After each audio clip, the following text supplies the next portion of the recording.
Well, hey fam, ready for a different look in your space? Try adding some natural Grasscloth wallpaper. But first you'll need some supplies. Check this list out. And I will have these supplies listed in the description box down below.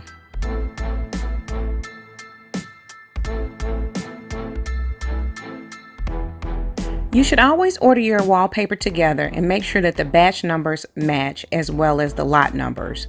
And they should come with instructions as well. Now it's time for the fun, clearing out everything from your space. Man, do I have a lot of stuff. Y'all know I love my tchotchkes. But before you get started, you do your prep. If your paper is going to be touching a colored wall, paint the inset or close to it, just in case your wallpaper does not cover the wall completely. And you also want to remove any switch, plate, or outlet covers. I'm using my dining room table, so I want to make sure to protect from any spills, paste, or cuts. I can't say this enough. Measure, measure, measure, and write it down before you cut. Take measurements for each wall several times because your paper is expensive and it is precious.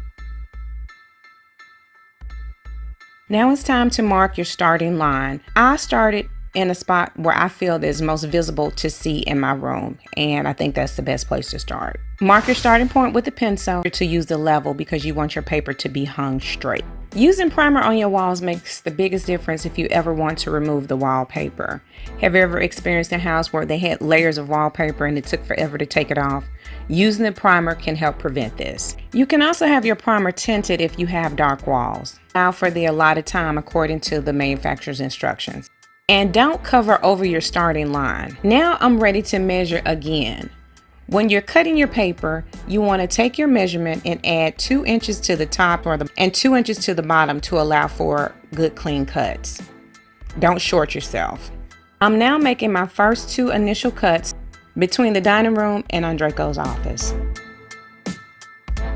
Marking the top of your paper with a pencil to help you sort your pieces as you're hanging your paper, and that they are all running the same direction.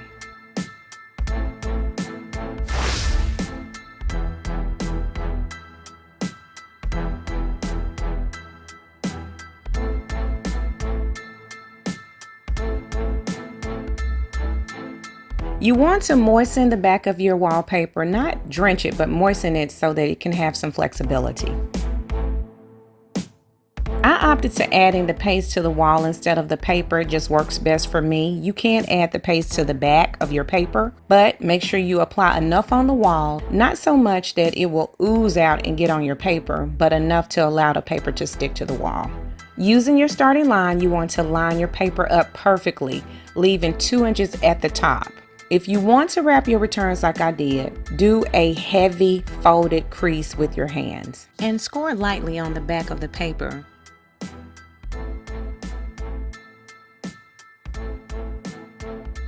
And if you run a little short on paste, just add a little bit more. And I can't say this enough. Use a new blade with every single cut so that your edges will be clean and crisp. And also not to tear your paper. Wash, rinse, and repeat. Measuring, marking, and cutting. If you have long cut sheets, once you moisten the back, you will fold the paper onto itself. This technique is called booking, and it helps to keep the paper moist until you're ready to use it. But only do 1 sheet at a time. And remember to mark the top of your paper. If you have long sheets like I did, my cuts were 97 inches. Using the thumbtacks can be a third hand until you can get your paper where you want it. If the thumbtacks will leave a hole that's noticeable, skip this step. But since I'm using grass cloth, the thumbtack holes won't be noticeable.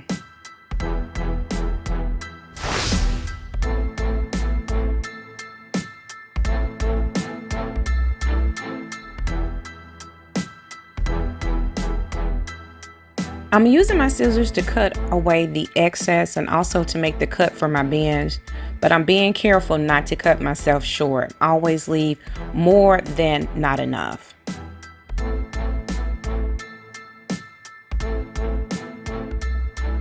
If you're wrapping a return, just take your time as you bend the paper around because you do not want to tear your paper.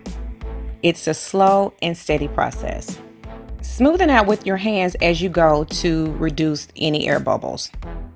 I cut away the excess with my scissors, leaving my 2 inches, but save your extra pieces, you may need them later. I don't know what this technique is called. Pretty much beat the corners in place with your hand, but it allows for the corners of the walls not to show. You'll have to do this while the glue and paper are still moist and malleable.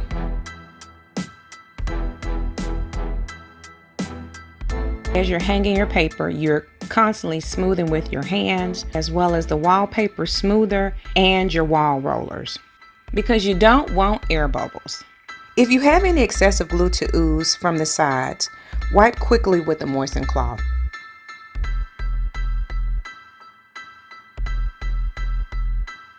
Finally, to make the best cut, use your smoother to slide across the edge along with a fresh new blade. This is the best technique to use to finish trimming your wallpaper.